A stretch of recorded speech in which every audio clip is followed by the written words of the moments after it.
1 रुपए कमाते हो, 1.25 रुपए खर्च होता है, मानसिक टेंशन बना रहता है।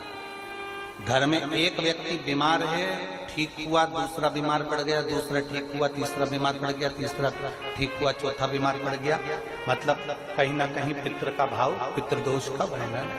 किसी ने कहा तुमसे कि तेरे यहाँ पितृदोष है, तूने ब्राह्मण को भोजन करा दिया, पिंडदान करा दिया, तर्पण करा दिया, तिलांजलि करा दी, गया जी का श्राद्ध कर दिया, हरिद्वार चली गई, वहां पिंडदान करवा दिया, ब्राह्मण भोज करवा दिया, तिथि पर भोजन करवा दिया, सब कुछ करवा के देखते। अब एक काम और करके देखो, एक काम और करके देख लो। जब तुम घर में भगवान शंकर की आरती, तुम्हारे घर में शंकर जी का शिवलिंग है, भले काय का भी हो, छोटा सा, भले सियोर का कंकर शंकर हो, नर्मदा का कंकर हो, चाहे शंकर पारस के हो, पीतल के हो, स्टील के हो, लकड़ी के हो, जिसके भी हो, लोहे के हो, पाषाण के हो, जिसके भी हो, शंकर का शिवलिंग अगर हमारे घर में है और आप रोज प्रतिदिन भगवान की आरती करते हो, प्रतिदिन, और आपको लग रहा है कि मेरे यहाँ तकलीफ चल रही है, ये ठीक ही नहीं हो रही, लगभग 1.5 महीना आप कम से कम 45 दिन, 1.5 महीने के करीब में ऐसा प्रयास करना कि भगवान की आरती, शिवलिंग, शंकर भगवान के शिवलिंग की आरती करने के बाद उस दिए को भगवान के सामने मत रखो, उस दिए को उठाकर जहां तुम पानी का मटका रखते हो, हंडा रखते हो, जिससे तुम पानी पीते हो, तुम्हारे रसोई घर में जो पानी का मटका, हंडा, बाल्टी, आरओ का पानी जिस मटके में गिरता है, हंडे में गिरता है, जिसको हमारे यहाँ पितरों का स्थान कहते हैं,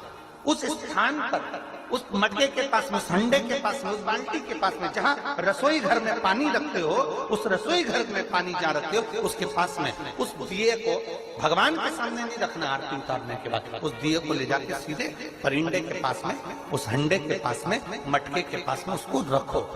केवल 1.5 महीना कर कर देखना। 1.5 महीने के बाद तुम्हें मालूम पड़ेगा कि हम वापिस उन्नति की सीढ़ी पर चढ़ना प्रारंभ कर दिए, हमें फल मिलना चाहिए। अब तुम्हें ना कहीं जाना है, ना कहीं आना है, ना कोई खर्चा है। खर्चा है क्या?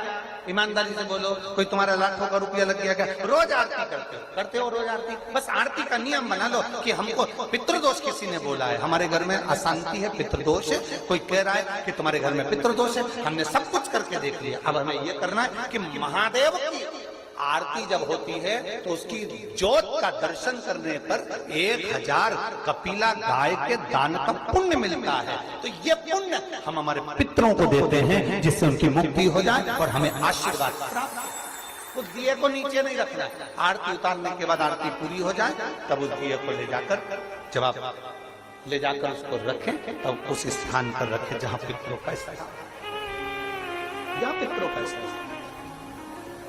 अगर पितरों की प्रसन्नता का ध्यान रखा जाता है तो उसमें सबसे मूल होता है गाय का गोबर की अलोनी जो बनाते हो, कंडा गोबरी, और उस गोबरी में, उस कंडे पर जलाने के बाद उसमें घी और गुड़ या शक्कर मिलाकर उसकी धूप देना। ये बड़ा मूल।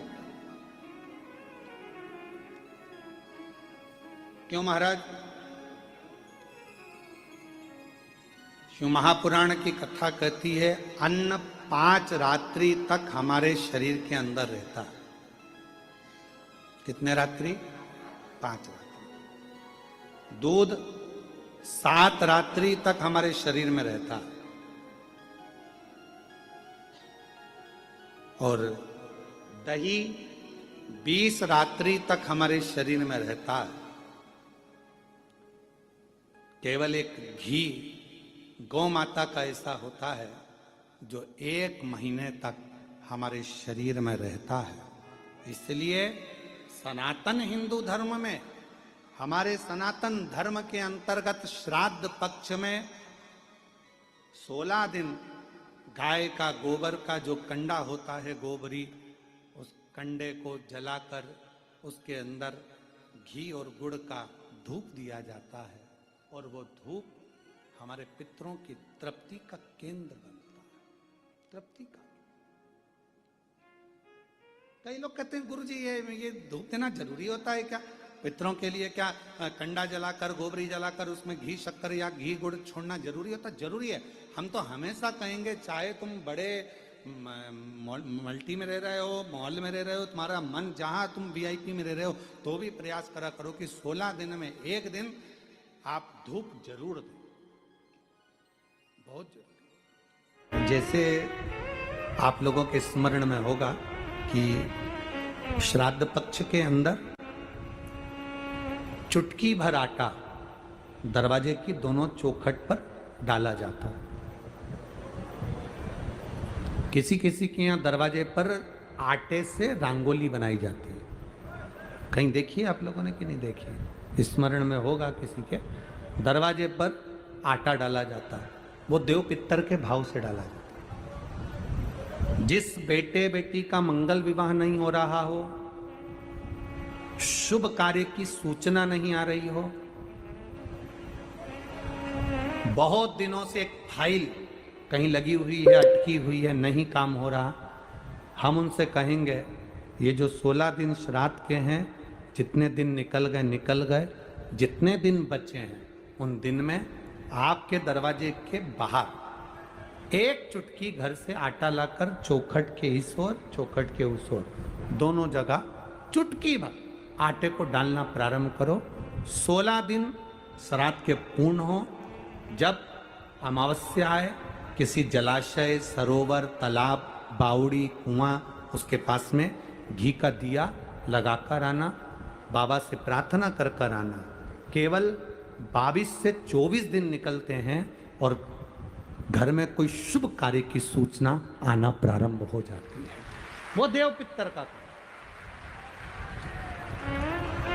वो कार्य देव पितर का। वो देव पितर किस तरह से करेगा? बेटे की शादी, बेटी की शादी, हम कहें किसी के 42 साल भी अगर उम्र हो गई है, 40 साल, 42 साल, 33 साल, 38 साल, शादी नहीं हो रही, तो कर कर देखना, एक बार बाबा से प्रार्थना कर कर देखना। देव पितर का कार्य क्या है? घर में शुभ कार्य को करवाना, घर में अच्छी चीजें लाना, गर्भ में जो बच्चा है उस बच्चे को शरीर पूरा देना, ये देव पितर का कार्य है। पितृदेव और देव पितर में बहुत अंतर है माता, बहुत अंतर। एक चुटकी आटा, अब तो थोड़ा सा रंगोली का काम ज्यादा हो गया, नहीं तो हमने पहले भी कथाओं में कहा है कि 3 जगह पर आटे की रंगोली काम करती है, जिसका फल 1000 गुना होता है। 3 जगह पर आटे की रंगोली काम करती है, हमने पहले भी कहा। पहला, पितरों की पूजन हो रही हो, पितरों का पाटा भरा रहा हो, पितरों के लिए जोत लग रही हो, पितरों के लिए या अन्य स्थान पर कहीं पूजन हो, तो वहां पर आटे की रंगोली काम आती है। वहां पर रंग बिरंगी या पत्थर की रंगोली नहीं, मिट्टी की रंगोली नहीं, आटे की रंगोली काम आती है। दूसरे नंबर पर, तुम्हारे घर में यज्ञ हो रहा हो, घर के बाहर यज्ञ हो रहा हो, यज्ञ चल रहा हो, उस यज्ञ में 3 परिधियां बनती हैं ब्रह्मा विष्णु महेश की। देखिए आप लोगों ने, यज्ञ कुंड जो बनाया जाता है, उस यज्ञ कुंड पर पत्थर की रंगोली नहीं, मिट्टी की रंगोली नहीं, आटे की रंगोली डलना चाहिए। ये पहले डलती थी, अब लोगों ने फैशन में दूसरी डालना प्रारंभ कर दी। आटे की रंगोली डली होती है जब हम साकल्य छोड़ते हैं, अग्नि को जब हम साकल्य देते हैं, तो जिस आटे की रंगोली उस पर बनी होती है, तो हमारी जो साकल्य छोड़ी जाती है, उसमें से एक अंश भाग हमारे पितरों के खाते में चला जाता है, जिससे पितरों की मुक्ति प्राप्त हो जाती है। तीसरा, आटे की रंगोली तीसरी, घर में शादी हो रही हो, मंडप बंधा हो, उस मंडप के नीचे जब पूजन हो रही हो, उस समय पर पत्थर की या मिट्टी की रंगोली नहीं। अगर पंडित पूजन करा रहे हैं या मंडप की पूजन हो रही है, जिसके नीचे लड़का लड़की की भांवर होगी, दूल्हा बैठेगा, दुल्हन बैठेगी, वहां मिट्टी की रंगोली या पत्थर की रंगोली नहीं, उस जगह पर आटे की, हल्दी की रंगोली डाली जाती है। अब आपके यहाँ डालते कि नहीं डालते पता नहीं, पर हमारे यहाँ शास्त्र रीति कहती है ये 3 जगह की जो रंगोलियां हैं, ये हमको आटे की रंगोली डलने से, क्यों? शादी के मंडप में पत्थर की रंगोली या मिट्टी की रंगोली क्यों नहीं डाली जाती? शादी के मंडप में, यहाँ दूल्हा दुल्हन की शादी होती है, वहां पंडित जी भी आटे की रंगोली डाल देते हैं, घर की बहन बेटियां आटे की रंगोली डाल देती है। उसका कारण क्या होता है? जिसकी शादी में मंडप के नीचे आटे की रंगोली डलती है, वहां पितरों को निमंत्रण नहीं देने की जरूरत पड़ती। वहां पितर उस वर कन्या को आशीर्वाद देते हैं, जिससे उनका वंश बढ़ता है, वंश रुकता नहीं। और ये निश्चित है, जिसकी शादी में, जिसके विवाह में आटे की रंगोली डलकर भांवर हुई होगी, उसके घर में संतान सुख रुक नहीं सकता, उसके यहाँ संतान का सुख होता ही है। जिसके यहाँ आजकल ये पत्थर रंगोली डाल देते हैं, डाल दिया और कह दिया बस, क्योंकि आजकल फैशन में तो दुनिया जी रही है, तो आटे की रंगोली कौन डाले, तो वो फैशन में चल गया। तो संतान की प्राप्ति में भी थोड़ा सा, अब तुम देखो पहले का समय आज का समय कितना अंतर है महाराज।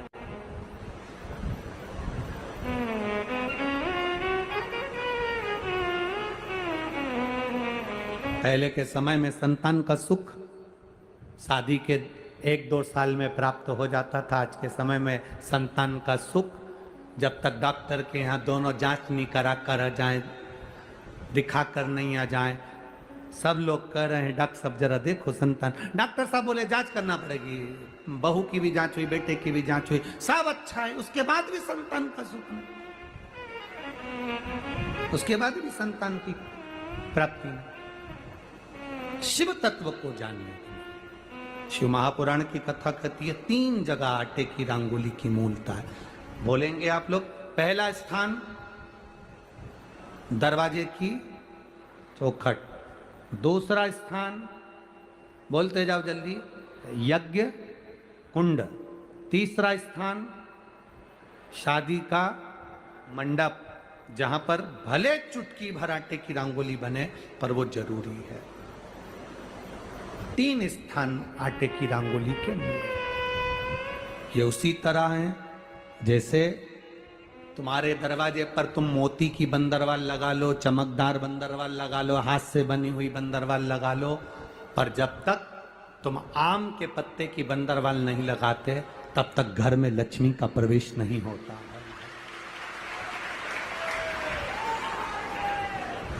आम के पत्ते की बंदर,